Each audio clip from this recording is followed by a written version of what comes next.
রবীন্দ্রনাথ ঠাকুরের গল্পগুচ্ছের প্রথম খণ্ডের এক রাত্রি গল্প। গল্পটি শুরু হয় এভাবে: সুরবালার সঙ্গে একত্রে পাঠশালায় গিয়াছি এবং বউ খেলিয়াছি।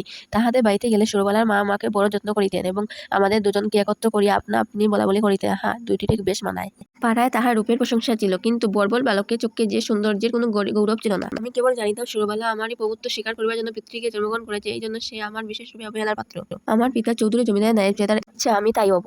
আমাদের পাড়ার নীলরতন যেমন কলিকাতায় পালাইয়া লেখাপড়া শিখিয়াছে, কালেক্টর সাহেবের নাজির হইয়াছে, সেইরূপ আমারও কিছু করার ইচ্ছা।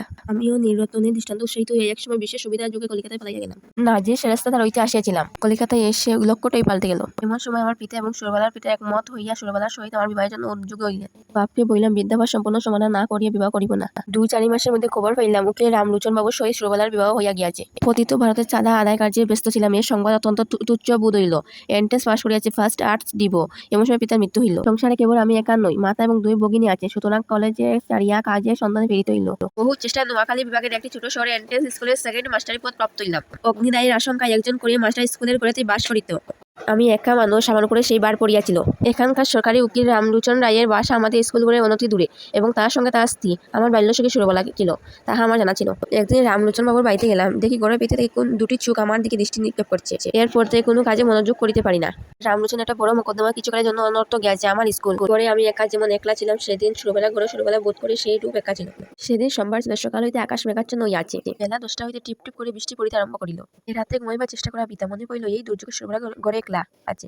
রাত্রি যখন 1টা হইবে, হঠাৎ বাঁধির ডাক শোনা গেল, সমুদ্র ছুটিয়া আসিতেছে। ঘর ছাড়ি বাহির হইলাম, সুরবালা বাড়ির দিকে চলিলাম। পথে আমাদের পুষ্করিণীর পার, সে পর্যন্ত যাইতে না যাইতে আমার হাঁটু জ্বলিল। পাড়ের উপর যখন উঠিয়া দাঁড়াইলাম, তখন দ্বিতীয় আরো এক তরঙ্গ আসিয়া উপস্থিত হইল। আমাদের পুকুরের পাড়ের একটা অংশ প্রায় 10-11 হাত উঁচু হইবে।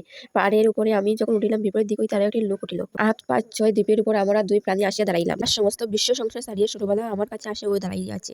জন্মসূত্রে সেই নবকলিকাকে আমার কাছে আনিয়া ফেলিয়াছিল, মৃত্যুস্রোতে সেই বিকশিত পুষ্পটিকে আমার কাছে আনিয়া ফেলিয়াছে। এখন কেবল আরো একটা ঢেউ আসলে পৃথিবীর এই প্রান্তটুকু হইতে, বিচ্ছেদের এই বিন্দুটুকু হইতে আকাশে আমরা দুজনে এক হইয়া যাই। রাত্রি প্রায় শেষ হইয়া আসিল, জোর থামিয়া গেল, জল নামিয়া গেল। সুরবালা কোনো কথা না বলে বাড়ি চলিয়া গেল। আমি কোনো কথা না বলি আমার ঘরে গেলাম। আমার পরমায়ু সমস্ত দিন রাত্রির মধ্যে সেই একটি মাত্র রাত্রি আমার তুচ্ছ জীবনের একমাত্র চরম সার্থকতা। গল্পটি সেখানেই সমাপ্ত। জ্যৈষ্ঠ 1299 বঙ্গাব্দ।